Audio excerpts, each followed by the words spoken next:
conversation with a really nice man. A man who told me when he was saved about 50 years ago, where he was, what United Methodist Church, when he accepted Christ, all of that. He told me a little bit about his faith life. He also told me he hadn't been to church in over 40 years and had a reasonable explanation for that.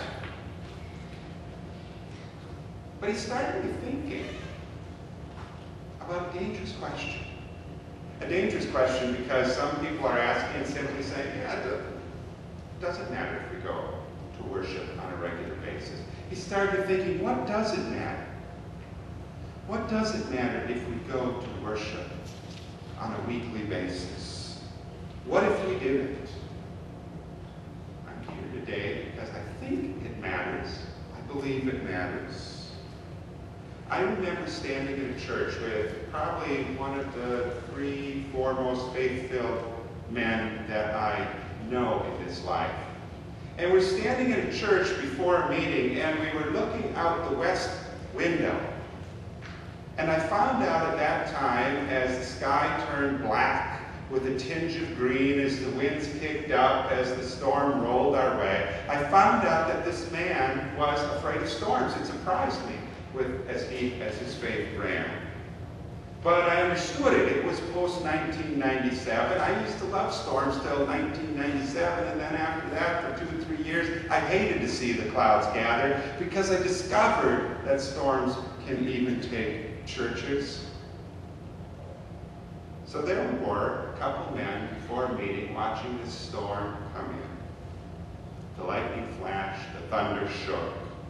It should go without saying we were fully clothed. Everybody for the meeting was fully clothed. But metaphorically, there was a way in which we were naked before the storm.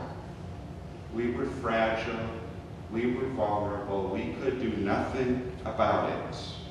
Metaphorically, that storm whispered of the tombstones, just like the Gerasene demoniac living among the tombstones and moving among them.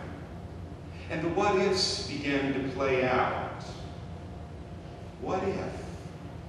What if while spouses back in our homes were taking care of themselves, what if the storm took one of them or our house? Or what if the storm took us and left them without their spouse? 2,000 years ago, we have this story of arriving with Jesus on a foreign shore. And we face a man filled with a legion of demons. A legion in the Roman army was 6,000 soldiers. This legion of demons somehow fits into 2,000 pigs. And they run off the cliff, and it amazes the confirmants every time I teach confirmation class. After they get done giggling about the fact that the Gerasene demoniac wasn't wearing any clothes. Ask me if going to church and worshiping regularly makes a difference, and this, I guess, is what I'll say.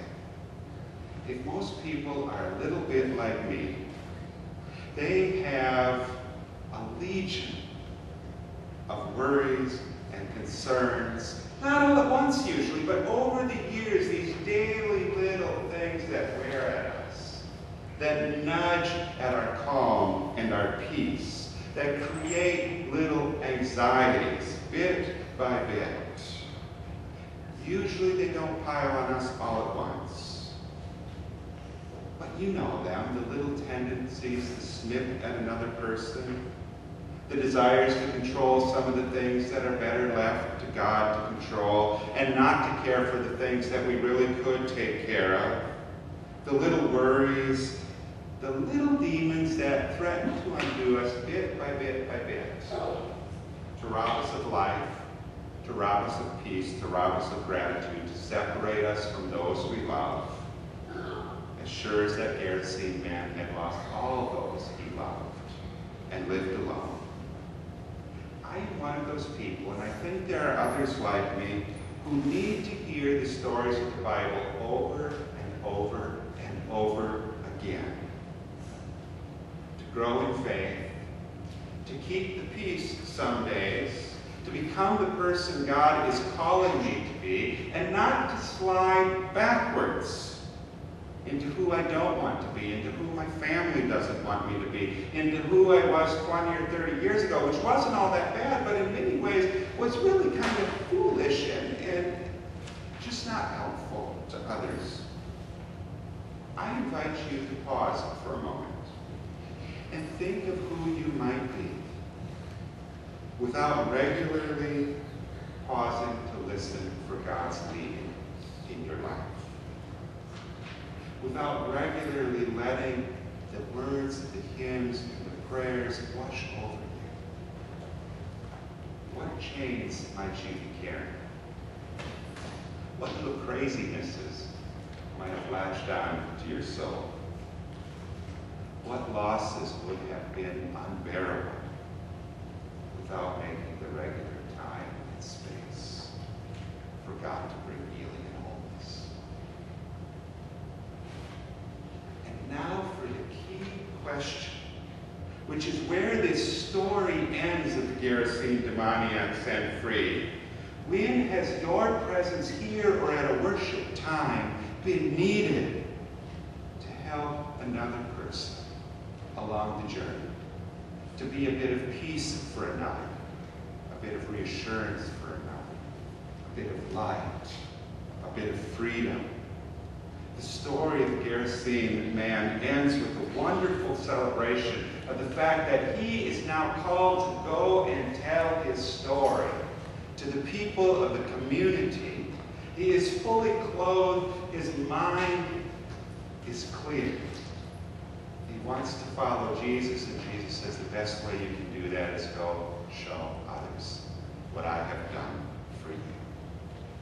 Where might God be calling you to be that healing son? Where is God calling you to share a bit of your story with another? Or in terms of last week, we talked a little bit about going on a prayer walk through this church and inviting God into various spaces, God to use the unused spaces of this church or the underused spaces of this church. Maybe God is nudging you this morning. Some have already mentioned they want to be part of that prayer walk. Maybe God is mentioning to you this morning that it's time to go on such a prayer walk through this church or through your life. Listen deep within this week.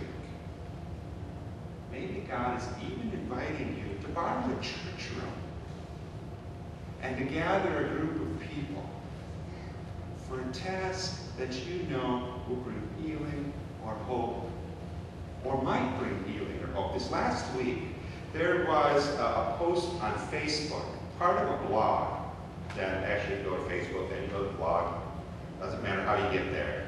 And it had a picture of one of the prayer shawls from the prayer shawl group at Grace. It was a person in their blog simply giving thanks for a few of the good things that happened in life that they hadn't sent thank you cards for. And among those good things was a picture of that prayer shawl and a thank you for it. What an honor to do something with our hands or our hearts or our heads together and let it touch another person's life. Maybe you're being called to do such a thing. Listen closely. The week is unfolding, and God intends to use you in wonderful